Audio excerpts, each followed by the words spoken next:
When we listen to or watch Shakespeare's Romeo and Juliet, our attention is naturally on the titular characters, and our minds are concentrated on following their story. The other people in Verona can easily be not so much forgotten about, but skipped over in our pursuit of the star-crossed lovers. Think of Rosaline, thrown over by Romeo when he meets Juliet. Think of Friar John, who? Sent to deliver Romeo's letter. Think of Mercutio, great friend of Romeo, dead by the end of Act 1.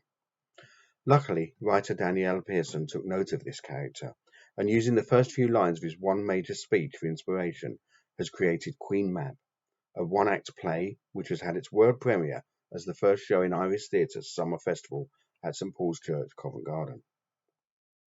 As night falls, and the mortals move from waking to sleeping, Mab, played by Erica Flint, walks abroad through the darkened streets.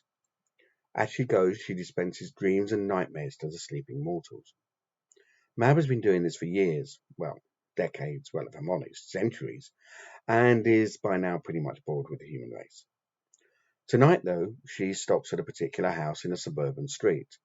The house belongs to the Roberts family, and inside is 15-year-old Freya, played by Joe Patmore.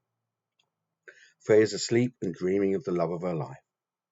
Mab stops to look in, and Freya wakes up, initially believing she is dreaming, as, let's be honest, most people would when encountering a fairy in their room in the middle of the night.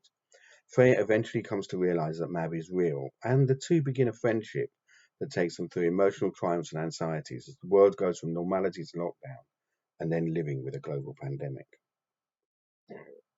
Now, I don't normally start like this, but let's talk about the set for Queen Mab. I don't think they could have picked a more perfect spot for a play about a magical being than St Paul's Churchyard. You leave the hustle and bustle of London and Covent Garden and go into this wonderful place where the worries of the outside world just disappear. Isabel Nicholson's design really makes the most of the space, with a stage area, which is Freya's bedroom, consisting of piles of books and a bed, and with a large performance space in front of it, dominated by a well-utilised tree stump in the middle.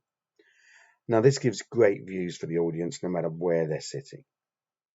Entering the space, you knew magic was in the air, and Georgie Strait reinforces that with their assured direction. One of the things I really liked is the fact that we only ever heard but never saw other characters, enabling the full focus to always be on Mab and Freya and their reaction to events around them. This is the first play I've seen that is lockdown related, and to be honest, the first that combines a 500-year-old bringer of nightmares with a global pandemic. And it really works. Daniel Pearson's writing is spot on throughout. The story is touching and absorbing, and the script mixes the language of the fairy kingdom with that of a contemporary teenager beautifully. They talk about the difficulty communicating between the generations, but Mab and Freya seem to form an instant bond. I think it was a Swiss roll. And that bond transcends their respective language forms.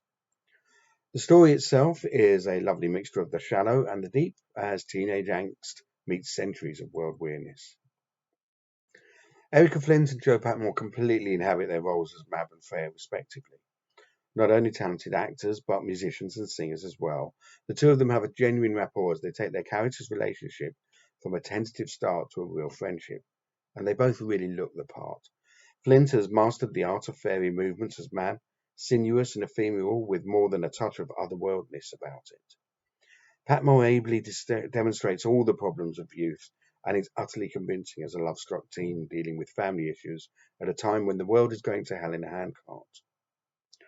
Running at around 70 minutes, Queen Mab packs a lot in, but never seems rushed, and the ending left me with a bit of a mental conundrum.